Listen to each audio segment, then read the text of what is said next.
Hi everyone, and welcome to the 10 Steps to Job Search Success. This is building the strong foundations for your job search campaign, because I think you'll want to get it over as quick as possible. So what I'm wanting to do is give you some 10 steps that if you can complete these within the next 1 to 2 weeks, you should have your fabulous new job within 60 days.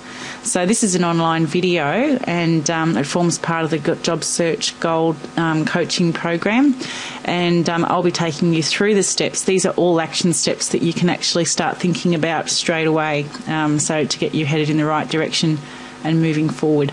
So grab a drink, turn off the anything that's going to distract you, like your mobile phone or the television, or close the door on the kids for 20 minutes if you can, and let's think about you for a moment. So the step one that we're going to do is the big one, and that's creating your career goal. What I'd like you to do is think about where you would ideally like to be in say 3 to 5 to maybe even 10 years' time, depending on where you're at with your career. Really picture the type of company that you'll be working for, the things that you'll be actually doing as part of your main job, like whether you like working with systems or with people, whether you're great with maths and accounting type work, or you prefer to actually do the negotiating and be in front of people. Just think about it for a second, and basically the rest of the steps are going to help you create your really great career goal and then start to make it happen. So the very first thing that with creating a vision is to get an actual image in your head, and creating a collage. I've seen this actually. We've just finished buying a house, which meant that we had to go and see about 60 different homes, and there was one home that was in a beautiful house, and in the walk-in robe there was 2 big posters. One was obviously from the lady, and the other one was obviously from the man, and they had all of these pictures that they'd cut out from magazines that they had literally glued onto this piece of cardboard that you can buy just down at the newsagents, and it was really interesting, and it got me thinking, because I'd read about these vision boards before, and I thought, that's what they've done. So I thought, I'm going to go home and I'm going to do that myself and just see what happens. And apparently you've got to stick it somewhere where you're going to see it all the time. So what I've done is I got onto the net, and I actually got these pictures, and these pictures really inspired me, and these pictures actually mean something to me. And so what I'd like you to do, if you prefer using the computer, which I never ever buy magazines, I'm always on the computer. So I was just sort of Googling, for example, the first one is that I love water, and I love an ocean view, and I love the idea of looking into water that's really warm and blue, something we don't get a lot of here in Melbourne, in Australia. So that's the first thing in that top left-hand corner. And then all of the other photos, that'd be a photo of my husband and I. We both sort of work at home in the comfort of our own home. We sit wherever we want to sit. It's a beautiful working environment. So that is definitely something that I want to take forward into the future. An aeroplane going around the world, because I love to travel. I've seen 53 countries, and there's about another 53 that I want to see. So I'll be definitely using the money that I earn and the success that I have, I'll be using my spare time to go and have a look at the different cultures of the world.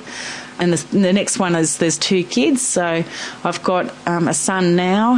I've got a couple of stepkids, but I'd also love to have maybe another little baby. So that's that image in there. And of course I love on the beach, because I'm from the Gold Coast, and I'd like to get back there and sit on the warm white sand. And then the last one here is the picture of 2 old people sitting in their little chairs, looking at their beautiful garden, having a little kiss. And I think that that's just beautiful. And that's exactly what I'd like to be doing when I'm 85. So all of these things are sort of my long-term vision. It's a little bit more than just about work because, I think that for me it's about a lifestyle and about the feeling that I want when I'm at that age. And then on the bottom left there's the photo of a beautiful restaurant, view, that's looking at the sunset, and that is my definition of heaven. And then you've got, like for my walking, I love to walk and see beautiful things. So this is on a mountain. It looks like it's in probably North America or somewhere around there, maybe Canada. Yeah, and then the top right is I suppose it's the trapping. So there's a trolley on there with the online shopping, and because that's where I want my future to be. I want to work from home. If I want to work from home, I want to, that's where I want to be, and I can do a lot of work online shopping. I'm going to be doing a lot of speaking gigs in the next 3 to 6 years as part of my vision. I'll be getting lots of presents, from myself probably. Then you've got the trophy. I wouldn't mind winning a business award for being one of the best business women in Australia. I'd love to do lots of webinars. So you've got the computers that are circling the globe, because I'd love to be able to help all different people come from all over the world to maybe come work in Australia, so I can help them do that. I'd like to continue my education. That's why I've got a scroll there. I love learning new things. New car would be just great. Pretty good image in my mind what that is. So there you go. So you can do the same thing, and it'll keep you on track. It'll keep you motivated. That's what your future is, and they work really well, especially if you're a visual person. Okay, now we're going to break that up. We're going to sort of chunk it into goals, and this is where you can either get a notepad and pen right now, please, or if you've got another screen, if you want to minimise this and open up your Excel spreadsheet, there's some work that we've got to do. So once you've pictured your goal and you've created that vision with your career, what you want to be doing, who you want to be helping, where you want to be working, the type of industry, etc., we're going to be breaking it up into chunks of time. So where do you want to see yourself this time next year, and then this time in 2 years' time and 3 years' time? Now, I think, you don't know what type of company you're going to be working for, so I think that you think about things that you can control, like your own circle of influence. So I would be thinking with what you could do to develop the skills and the knowledge that will leverage the current market trends. So using the change that is happening, because change happens all the time, thinking about it, analysing it and seeing, all right, so how can I develop my own skills, my own knowledge, so that I'm moving with the market? And how can you develop your network? Your circle of influence, your top 6 people should be, the top 6 people that you hang out with and that you network with and that you aspire to, or you love their company on a professional level and a business level and a development level. They should all be top quality people. So if they're not top quality people who are helping you and people who you're able to help also, then you need to develop your network to step up a little bit so that you can they can help you achieve this career goal and this vision that you've got. Development of your reputation as the industry expert. So that is something that we will help you do, as part of the big course that we've got here. But basically, you really want to refine and polish your brand and your reputation as being a very, very effective in your industry. Step 3 is defining your brand. So this is where I want you to write down these 5 things. So at any time, just put me on pause if you need to think about any of these steps. If you're anything like me, I like to actually do it straight away, because if I finish this course and I'll turn it off, the next thing you know, the phone will ring and I'll never come back to it. So I urge you just to write down some notes and just start doing this activity to help you immediately. So your top strengths, and I'd say top 3 strengths, the things that you are naturally good at doing. Everyone is really good at doing something. So if you're not too sure about that, you think about what have you been congratulated for over and over again throughout your life. Like, you are particularly good at something. So you've got to identify that and then really use it in your next job. Number 3, what image do you want to promote to the world. So do you want to be someone who is in a casual shirt all the time, or in a Hawaiian shirt all the time, or would you like to be in a funky dress? Would you always like to be known to be those ones who were that lady who was wearing the huge heels like all the time? You start to carve out an image and stick with it through everything that you can, like in all of your interviews, all of your, the events, your day-to-day workings, everything is always consistent with the brand that you're trying to build. Number 4, what words would describe your style of work? And that's like how you interact with your colleagues, how you manage people, and how you manage your management, if you know what I mean. Number 5 is what type of people or clients would be attracted to your style, your strengths, and your reputation. So that's basically that's helping people who really love the type of style and the type of image that you naturally are anyway. Alrighty, now number 4, this is identifying the reasons why you're wanting a change. So what are the key components that are motivating you to make a career move?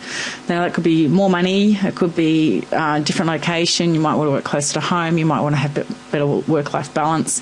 Write down the top 3.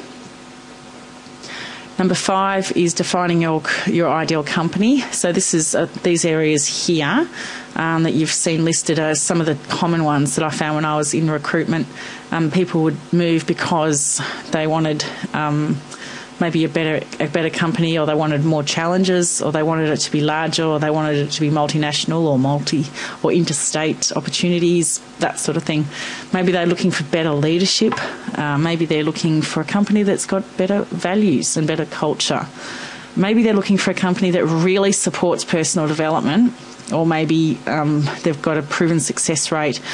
Anything like that, you write it down, what would define your ideal company. And only you know that. But this will basically make it crystal clear when you're deciding on the companies that you're going to approach, whether they fit the guidelines more or less.